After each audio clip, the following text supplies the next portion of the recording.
ஓம்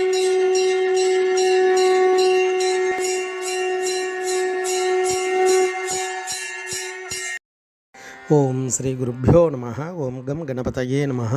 நம்ம ஸ்ரீநிகேதன் வலைதளம் வாயிலாக முருகப்பெருமானுடைய சஹஸ்ரநாமத்திலிருந்து தினம் ஒரு நாமாவளியை சிந்திச்சுருக்கோம். இன்றைய தினம் 798வது நாமாவளியாக ஓம் வேத விதே நமஹ. முருகப்பெருமான் இந்த நாமாவளி வேதத்தை அறிந்தவருக்கு நமஸ்காரம் அப்படின்னு வர்ணிக்கிறது. வேதத்தை உணர்ந்தவர், வேதஸ்வரூபன், வேதாந்தன் எல்லாமே அவர் தான். அப்பேற்பட்ட அந்த பரம்பொருளை இந்த வேதத்தை வைத்து புகழ்கிறது. இந்த வேதம் இறைவனுக்கு ஏதாவது செய்கிறதா அப்படின்னா கிடையாது. இந்த ஜீவாத்மாவுக்கு தான் இந்த வேதம் ஞான பிரகாசத்துக்கு துணையாக இருக்கக்கூடியது. திருப்புகழில் அழகாகவே வர்ணிப்பார். அந்தன்மறை வேள்வி காவல்காரா, செந்தமிழ் சொல் பாவின் மாலைக்காரான்னுவார். அப்போ இதெல்லாம் ஏதோ வார்த்தைகளில் இருக்கா அப்படின்னா கிடையாது. கந்தர் கலிவெண்பாவில் முருகனை பற்றி வர்ணிக்கும் பொழுது முருகனுடைய 6 முகமும் என்ன செய்கிறது அப்படின்றதெல்லாம் அழகாக வர்ணித்து பாடிட்டு வரும்பொழுது, ஊழ்வினையை மாற்றி உளவாத பேரின்ப வாழ்வு தரும் செய்ய மலர் முகமும் சூழ்வோர் வடிக்கும் பழமறைகள் ஆகமங்கள் யாவும் முடிக்கும் கமல முகமும்னா சொல்லுவார்.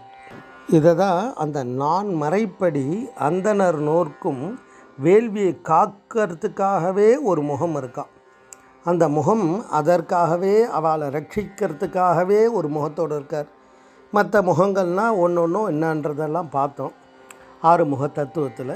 அப்படி இந்த வேதங்கள் வடிவமாக வேதஸ்வரூபமாக இறைவன் இருந்து அந்த வேத நூல் மூலமாக வேதங்கள், உபநிடதங்கள், ஆகமங்கள், புராணங்கள் இது எல்லாமே மனிதனை மனதை பக்குவப்படுத்தி அந்த இறை உணர்வை ஊட்டுவிப்பதற்காக எந்த ஒரு சுவையையும் எப்போ நம்ம அறிந்து கொள்கிறோமோ அப்போ தான் அந்த சுவை என்னன்றதே தெரியும்.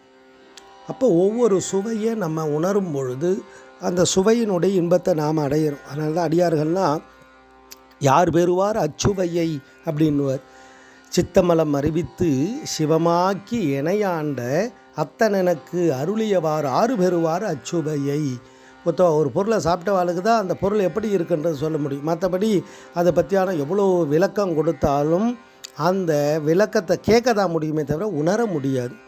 அப்போ அந்தந்த நிலை வரும்பொழுது தான் அந்த பாக்கியம் கிடைக்கும். அது மாதிரி இந்த வேத ஸ்வரூபமாக இருக்கக்கூடிய குமார பரமேஸ்வரன் அந்த நிலையிலிருந்து வேதங்களை காப்பாற்றி வேதங்களை காப்பாற்றக்கூடிய அந்தணர்களுடைய வேள்விகளை எல்லாம் காப்பாற்றி இந்த பூமியில் எல்லா விதமான பாக்கியங்களும் கிடைப்பதற்கு இந்த வேதம் ஆதார நூலாக இருக்குது.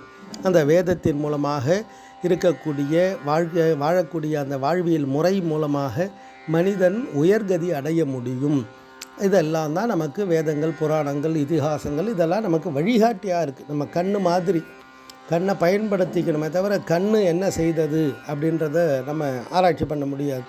கண்ணால் கண்ணை பார்க்க முடியாது. அதுக்கு ஏதாவது ஒரு பொருள் இருந்தால் தான் பார்க்க முடியும். அது மாதிரி அந்த இறை அருள் நமக்கு கிடைக்கணும் அப்படின்னா நம்ம தர்மத்தை கடைபிடிக்க வேண்டும். அந்த தர்மோ ரக்ஷதி ரட்சிதா. தர்மத்தை நாம் காப்பாற்றும் பொழுது அந்த தர்மம் நம்மளை காப்பாற்றியே தீரும்.